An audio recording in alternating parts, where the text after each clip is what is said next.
Good morning everybody, welcome back to the channel. It's been a few weeks, it's been a bit crazy, but we are back. It is the end of January. Things haven't gone exactly to plan so far because I'm on crutches, but we're still feeling positive. We've got an exciting year ahead and I can't wait to get rid of the crutches and get back running again. So just over a week ago I had a regular 30-35 mile week of running, feeling really good. As I said previously, the first half of this year is geared towards 5 and 10k, build some speed up, try and find maybe that sub 20 form of 2019, and then carry that speed through into the middle half and end of the year with a half marathon and then Valencia Marathon in December 2025.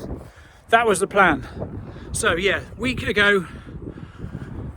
a day ago, I think I ran 8 miles in the evening, nice and chilled with some friends, 3x1k efforts within it, no issues. Went home, had dinner, washed up, had a shower, sat down, watched the football, went to bed, basically woke up 3 o'clock in the morning in absolute agony with what felt like an exploding hip. I sort of managed my way through the morning, did actually go to work for some random reason for a few hours, before realising that my hip it felt about as painful as my back break did in 2016. I had to make ridiculously loud noises with every movement just to try and get about. I knew something wasn't right, so basically I went to A&E.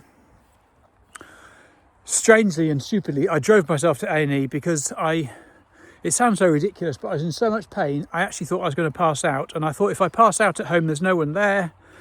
I felt like I could last 25 minutes to get to A&E, and so I drove there. It was uncomfortable. When I got to A&E, I basically parked the car and then just waved at someone until they came and helped me, got me into A&E, got me to the desk, and they took over from there. Obviously, got taken through the back because I was making a lot of noise, and I was kind of hyperventilating, thinking I was going to pass out, to be honest.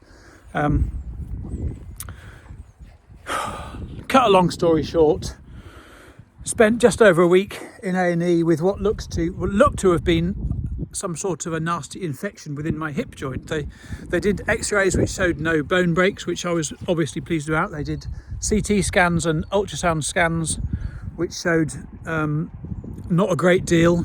Then that was the Friday. On the Monday I had to have an MRI scan, which eventually was Tuesday, so that was a long few days of painkillers. But on the Tuesday I had an MRI scan which showed a huge amount of fluid to build up within the hip joint and the surrounding muscles.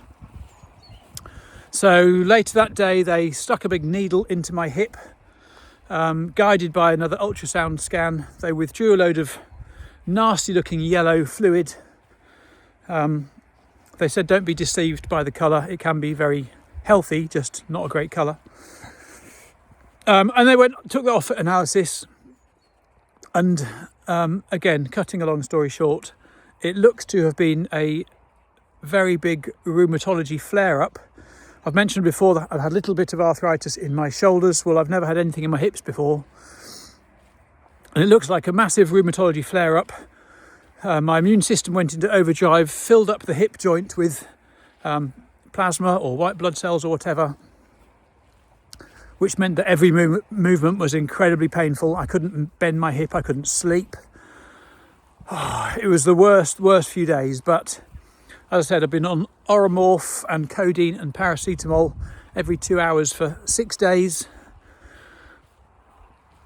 And here I am, a week and a day later, on crutches, back home. But there we go, that's where we're up to. It's the end of February. And no, it's the beginning of February. I am on crutches, but I've obviously got massive, great big deluded plans for a huge comeback. I am going to be going, hopefully, for a marathon PB in Valencia. That is still the plan. I like to think, because this was just fluid within the joint, that the bones and the muscles and the soft tissue should hopefully be relatively unaffected. It was only put under a huge amount of stress by the liquid in it for a few days, so I like to think once it recovers in a week or two, I should be okay. Now, the only other thing that's changed is that my the rheumatology specialist has told me I probably have to accept now that I am an arthritis sufferer. So yes, I'm going for a marathon PB later this year as a arthritis sufferer, which doesn't sound too straightforward, but we'll go with it. So my medication have changed. Rather than just having etorocoxib, which I was on for any pain I experienced with my shoulders, I'm now going to be put onto methotrexate once a week with folic acid 6 days a week, and I'll be treating it that way. So it'll be interesting to see how I adapt to that,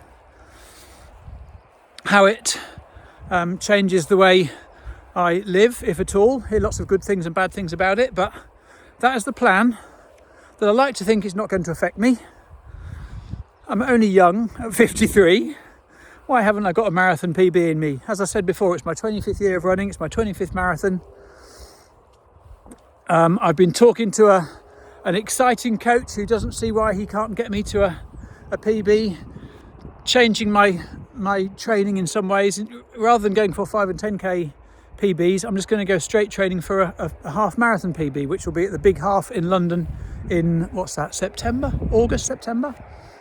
early September. So from here onwards, once I've got through this little niggle, I will be going for a half marathon PB in September and then building up towards Valencia in December. So that is the plan. Sorry for the few weeks of no videos, if you even noticed. I'm sure you didn't.